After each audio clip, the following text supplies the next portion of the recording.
Onion paste వేసాం కదా, మంచిగా వేగనివ్వాలి. ఇది కాల్చి మిక్సీ చేసిన ఆనియన్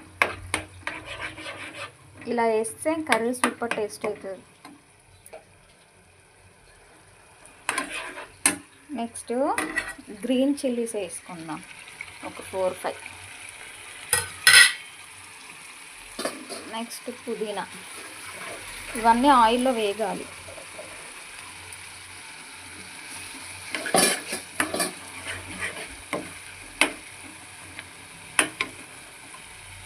పుదీనా గ్రీన్ చిల్లీస్ వేసాం కదా. నెక్స్ట్ ఒక 1/2 స్పూన్ పసుపు, హాఫ్ పడుతుంది అంతే, 1/2 స్పూన్ పసుపు. ఆనియన్కి సరిపడా సాల్ట్ మొత్తం వేయట్లేదు, ఓన్లీ ఆనియన్ వేయించడానికి సరిపడా సాల్ట్. తొందరగా వాటర్ గుంజుతుంది అన్నమాట సాల్ట్ వేస్తే. ఇది మంచిగా వేగుతుంది కదా మసాలా.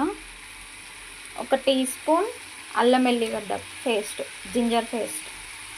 కొంచెం ఎక్కువ వేసుకోవాలి అల్లం వెల్లిగడ్డ, ఎందుకంటే ఇవి రొయ్యలు కదా, ఫిష్ ప్రాన్స్ కొంచెం కౌస్ ఉంటుంది. మనకు టేస్ట్ మంచి రావాలంటే మసాలాలు కొంచెం మంచిగా వేసుకోవాలి, ఎక్కువ వేసుకోవాలి. ఆనియన్ వాటర్ పోయి మంచిగా ఆయిల్ పైనకి వచ్చేస్తుందిగా. ఆనియన్ పేస్ట్ ఆయిల్లో వేగినట్టు. నెక్స్ట్ కారం వేసుకుందాం. 1/2 కేజీ ప్రాన్స్ కాబట్టి నేను స్పూన్తో కొలతలు పెట్టుకుంటా. 1 and 2 స్పూన్స్ కారం పడుతుంది. మా పిల్లలు కొంచెం తక్కువ తింటారు కారం. మీరు కొంచెం ఎక్కువ ఘాటైనా పర్లేదు అనుకుంటే ఇంకొక 1/2 స్పూన్ యాడ్ చేయొచ్చు.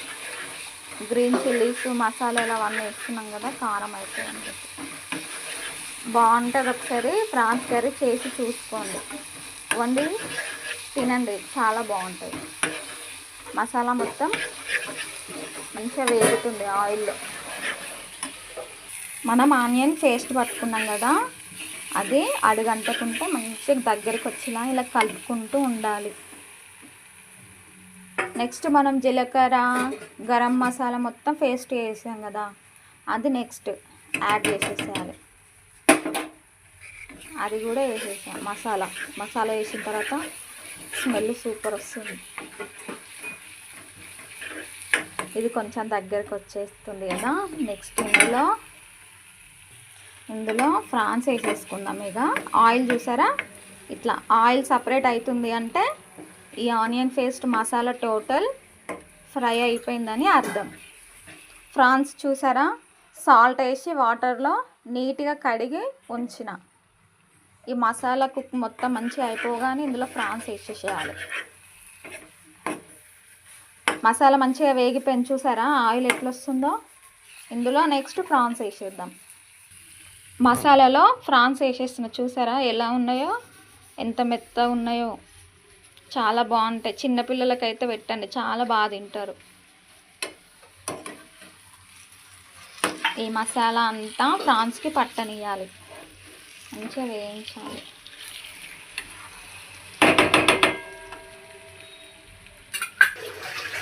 మంచిగా కలిపేసాం కదా. ప్రాన్స్కి సరిపడే సాల్ట్ వేసుకోలేదు. 1 స్పూన్, అప్పుడు 1/2 స్పూన్ దాకా వేసాం కదా ఆనియన్లో. ఒక 1 స్పూన్ 1.5 స్పూన్ అయితే సరిపోతుంది. ఎంత బాగుందో, స్మెల్ సూపర్ వస్తుంది. మంచిగా మసాలా పట్టనియాలి ప్రాన్స్కి. తర్వాత నెక్స్ట్ ప్రాసెస్ చెప్తా. నెక్స్ట్ ఇది అడుగంటకుండా కలుపుతూనే ఉండాలి. 2 నిమిషానికి 2 నిమిషాలకి అట్లా. తర్వాత ఈ మసాలా ప్రాన్స్ అన్ని దగ్గరకు వచ్చి చూసారా, సైడ్కు ఆయిల్ ఎట్లా బయటకు వచ్చేస్తుందో, సపరేట్ అయిపోతుంది. మసాలాకు ఉండట్లేదు. ఇట్లా సపరేట్ అవుతుంది అని అంటే ఇది కుక్ అవుతుందని అర్థం. ఓకే, నెక్స్ట్ అడుగంటకుండా చూసుకోవాలి. బాగుండదు, టేస్ట్ అంతా పోతుంది ఇది అడుగంటితే. ఫ్రాన్స్ కర్రీ కాబట్టి ఎంత బాగుంటుందో తెలియాలంటే తొందరగా మీరు కూడా వండుకొని చూడండి కర్రీ. ఒక నిమ్మకాయ సైజ్ అంతా చింతపండు నానబెట్టి పోస్తున్న చింతపులుసు, ఒక్క కటోర, చిన్న కటోర అంతా, మరి పలుచగా అయినా బాగుండదు. మసాలాకు సరిపడా చింతపులుసు పోసిన తర్వాత చూడండి ఎలా ఉందో కర్రీ. మరి లూజ్ కాకుండా, మరి చిక్కగా, మరి ఫ్రైలాగా కాకుండా ఇలా ఉండాలి కర్రీ అంటే. ఇలా ఉండాలి, సేమ్ ఇలా ఉండాలి. చాలా బాగుంటుంది, చాలా టేస్ట్ ఉంటుంది. మేము చాలాసార్లు చేశాను, చాలా బాగా వచ్చింది కర్రీ. మీరు కూడా ఒకసారి ట్రై చేసి చూడండి. ఇది ఇంకా కొంచెం దగ్గర రావాలి. ఒక 5 minutes అట్లా కుక్ అవ్వనిద్దాము. 10 minutes అవుతుంది. మూత తీసేస్తున్నా. చూడండి కర్రీ ఎట్లయిందో. వా, సూపర్ ఉంది. స్మెల్ అయితే సూపర్ వస్తుంది. చూసారా ఆయిల్ ఎట్లా సపరేట్ అయిందో? అట్లా కుక్ కావాలి కర్రీ. ఇగో చూసారా ఫ్రాన్స్, చూసారా ఎట్లా దగ్గరకు వచ్చినాయో? ఇది అంటే కుక్ అయినాయి అన్నమాట. సూపర్ వస్తుంది స్మెల్. కర్రీ అయిపోయింది. ఇంకా లాస్ట్ మనం కొత్తిమీర వేసేసుకుందాం.